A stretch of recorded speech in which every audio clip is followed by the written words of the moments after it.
يا رمضان، والله اشتقنا فرحنا بك.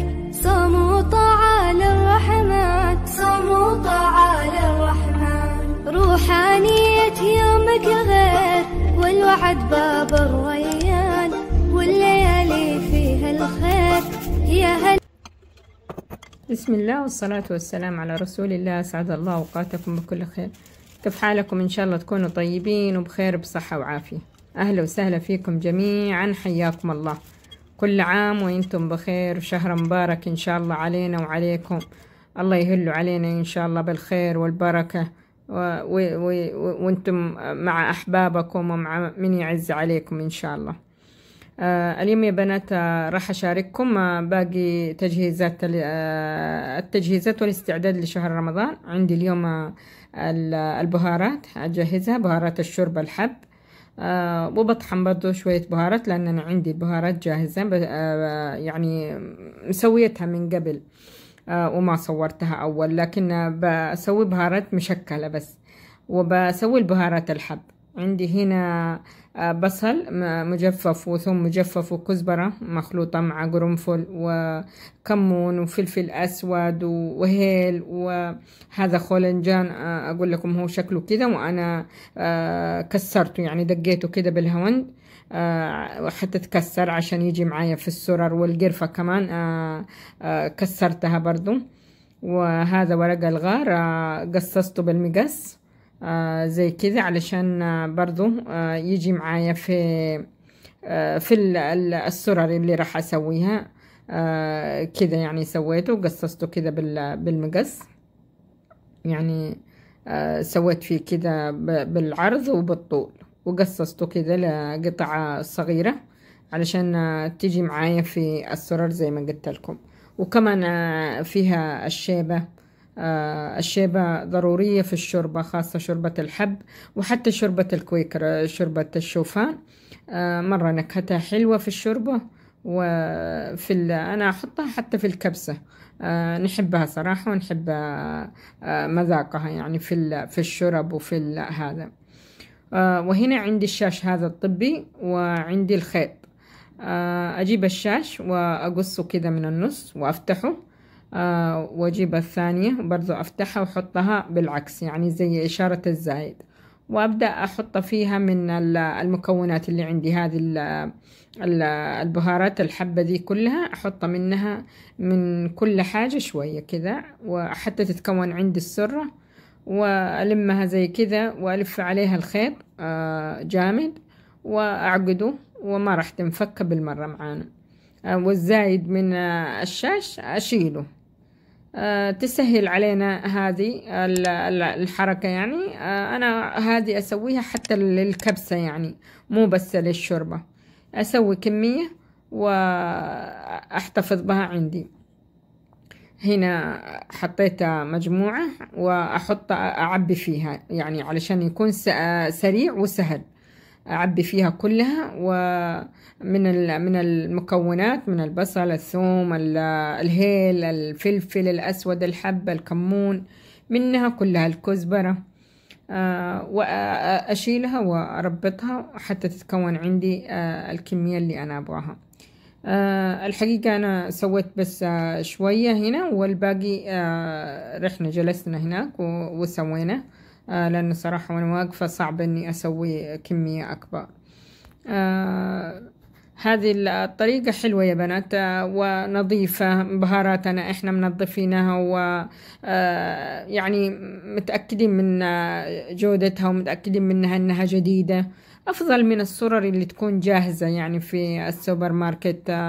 أنا أشوفها في جاهزة يعني، بس صراحة أنا عمري ما قد شريتها الجاهزة، أسويها في البيت. السنة اللي فاتت ما سويت سرر زي كده، سويت في الأكياس حقت شيئن، جبت أكياس من شيئن وسويت فيها. السنة هذه حبيت أسوي في السرر، لأن الأكياس صراحة صغيرة، يعني لازم أحط في كيسين، فما حطيت فيها، مع إن باقي عندي منها مليان، لأن الحجم اللي أنا طلبته جاء صغير، وما عاد كررت مرة ثانية وطلبت أكبر.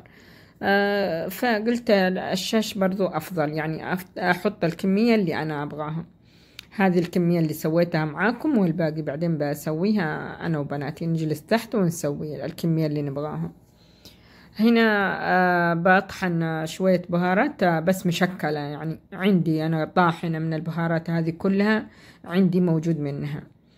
طحنت الكمية هذه، حطيت بصل وثوم والكزبرة والكمون وهيل وكلها، يعني زي بهارات 7 كذا، وطحنتها وحطيتها في المرطبة. هنا عندي الزيتون، عندي هذا الزيتون الأخضر والزيتون الأسود. صراحة الزيتون هذا الأخضر أول مرة أشتري، الثاني الكوبوليفا هذا دايما نشتري، يعني النوعية ذي أول مرة أشتريها. الأخضر يعني لقيته وقلت بأخذه نجربه، يعني الحقيقة طلع حلو مرة، أفضل من الثاني. ما أدري، يمكن علشان أنا أحب صراحة الزيتون الأخضر أكثر من الأسود. عيالي ما يحبون الأخضر، يحبون الأسود. أجيبه زي كذا وأعبيه في الأكياس وأحطه في الفريزر. هنا أعبي في القزازة هذه اللي ححطها عندي في الثلاجة، يعني نستخدمها اليومين ذي الجاية، والباقي أرفعه في الفريزر في أكياس. أعبي المرطبة والباقي أعبيه في أكياس، والموية هذه اللي نازلة منه أحطها برضو، أعبي منها في القزازة دي اللي أحطها في الثلاجة، والباقي خلص أتخلص منها. الأكياس اللي أحطها في الثلاجة ما راح أحط فيها من الموية دي، لأنها بعدين لو حطيت منها موية وحطيتيها في الفريزر مع الزيتون، يعني الموية راح يجمد ويصير قالب جامد، يعني ما ينفع. بس في القزازة اللي بحطها تحت في الثلاجة أحط فيها موية تحافظ عليها، لأن المادة الحافظة حقتها. وأوقات يعني أنا أسوي المحلول أسويه أنا في البيت زي موية وملح. إذا شريت زيتون شرايح بالكيلو، يعني كذا مو بالكيلو، بالعلبة، يعني من بندة. أحيانا أشتري ربع كذا أو نص كيلو، أنا أسوي له محلول وأحطه فيه. هنا كيسته وحسوي في الكيس الثاني نفس الحكاية، راح أحطه منه في القزازة والباقي أحطه في الأكياس. هنا زي ما انتم شايفين حطيت عليه الموية. أتمنى يا بنات اللي توصل معانا هنا في الفيديو، أتمنى اللي تشوف الفيديو لأول مرة واللي تشوف القناة حقتي لأول مرة، أتمنى أنها تدعمني وتحط لي لايك وتشترك معانا في القناة. اشتراكك يسعدني ويفرحني، وكمان اللايك يا بنات يسعدني ويرفع من مستوى الفيديو ويفيد القناة. يعني اللايك والكومنت تفيد القناة وتنفعني، يعني هي ما تضركم انتم في شيء، لكنها أنا تنفعني في ترفع من مستوى القناة ومن جودة من مستوى الفيديو، يعني يقترح اليوتيوب بعد كذا.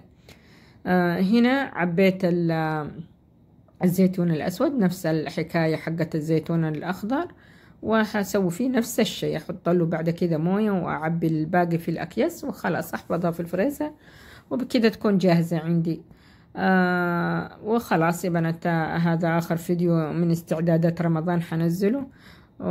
وباقي كمان عندي باقي الخضار برضو حتكون في آخر الفيديو، اللي قطعتها وجهزتها وفرزنتها. خضار زي بامية وكوسة وفاصوليا خضراء جهزتها وفرزنتها. الباقي عندي في الفريزر قرع، فيها جزر، فيها الحمد لله يا ربي لك الحمد، الفلفل الرومي، البصل الأخضر، الكزبرة، البقدونس موجودة. يعني احنا اللي مفرزن على طول دايم يكون موجود عندنا ومتوفر، وإذا خلصت الماركت موجود وإن شاء الله نجيب، يعني مهي حكاية.